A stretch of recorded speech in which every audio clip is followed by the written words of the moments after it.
Je vais vous parler des variables, constantes, littéraux et je laisse les types de données. Heu, Pourquoi? Parce qu'ils sont, communs à des langages comme, C par exemple. Et je prendrai le temps uniquement de vous parler de ce qui est un peu nouveau, c'est-à-dire le black tick. Alors pourquoi il faut vous parler de type de données? Une question intéressante. Et dans le cours d'architecture, vous savez que les données sont représentées en binaire. Mais nous, le binaire, on n'en veut pas. On veut parler de façon beaucoup plus naturelle. On veut parler de nombres, de dates, euh, de littéraux, strings, etc. Donc, comment sont transformées les données dans JavaScript pour les utiliser de façon plus naturelle? Je vais vous parler de la déclaration de variables et de constantes et du littéral. C'est très simple, déclaration et affectation. Vous savez qu'il faut manipuler évidemment des expressions et pour cela, nous utilisons le mot-clé let, oubliez var. Voilà. Ici, je déclare une température. Ça me renvoie undefined. Ce n'est pas une expression. Vous pouvez à la fois déclarer et affecter directement la valeur, ou ça pourrait être fait plus tard. Ici, current temperature vaut l'affectation, c'est-à-dire la valeur 100. Ici, c'est une visualisation à l'aide de l'outil que j'adore, vous savez, Python Tutor. L'identifiant, c'est en fait une adresse avec une case mémoire qui contient la valeur 100. À noter, c'est très important, ici je déclare et j'affecte une variable. Cet identifiant, je peux lui donner la valeur 100. Par contre, je ne peux pas la redéclarer, comme je pouvais le faire avec var. Alors pourquoi? En fait, c'est une garantie. Pour l'instant, vous écrivez votre propre programme, mais il faut penser qu'un programme va être une brique de base dans un programme plus important et que si vous déclarez une variable qui aurait été déclarée par une autre personne que vous, évidemment, il faut signaler cette erreur. Voilà l'idée générale derrière l'interdiction de redéclarer un identifiant. Pour les constantes, même chose. Donc je ne reviens pas sur la différence entre une constante, comme la TVA, ça ne bouge pas, et une variable. Le mot-clé const. Il y a, c'est un consensus, mettre l'identifiant en majuscule, mais ce qui est important, c'est que vous devez assigner lors de la déclaration la valeur. Si vous ne le faites pas, il y aura un message d'erreur. Il y a des conventions d'écriture très classiques. Il ne faut pas commencer par des majuscules au début, hein, c'est une convention. Par contre, il ne faut pas non plus des caractères spéciaux, des choses comme ça. Et une convention classique aussi est d'utiliser camel case.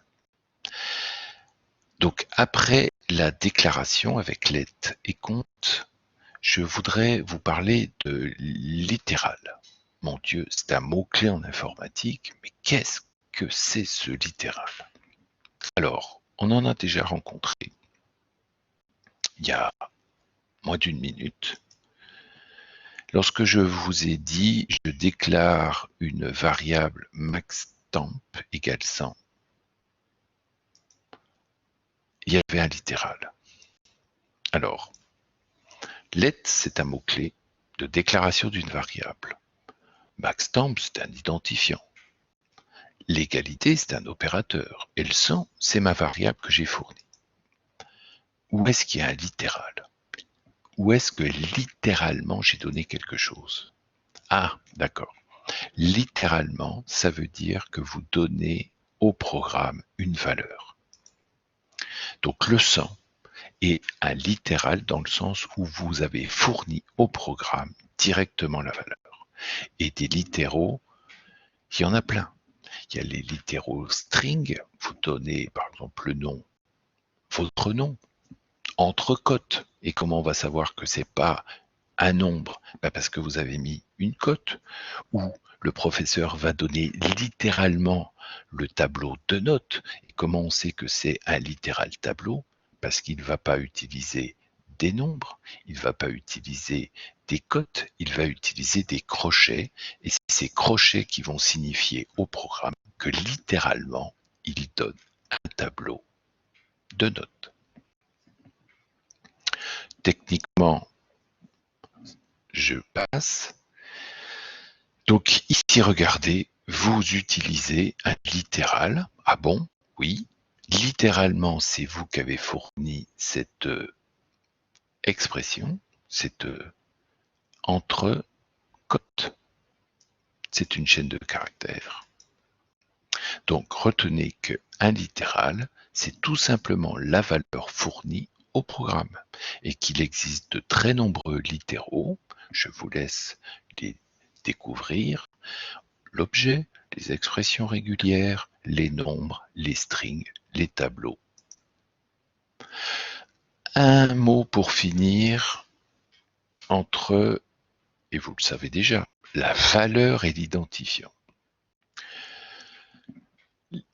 Un littéral, Dupont. Alors comment je sais que c'est un littéral? Parce qu'il y a cette syntaxe. Si j'avais mis un crochet, ça serait un littéral tableau. Il ne faut pas le confondre avec l'identifiant, sans rien du tout. Donc ici, aucune ambiguïté, vous définissez un nom avec un littéral string. Vous pouvez affecter ce nom à un autre identifiant. Et si vous dites que vaut l'identifiant Dupont, c'est Dupont. Ce que vous ne pouvez pas faire, c'est d'entrer dire qu'un nom, c'est Dupont. Pourquoi? Ce n'est pas un littéral. Bilan, c'est un identifiant. Mais l'identifiant n'a pas été défini. Il y a une erreur.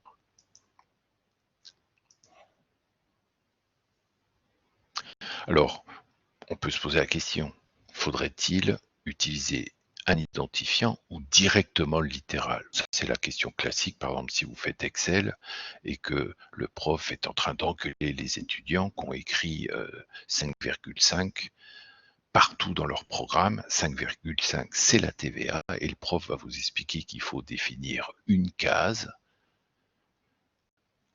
qui contient la valeur de la TVA, et si vous devez changer la TVA, vous changez que la case. Je vais évidemment vous répéter la même chose lorsque vous définissez une constante qui vaut 50.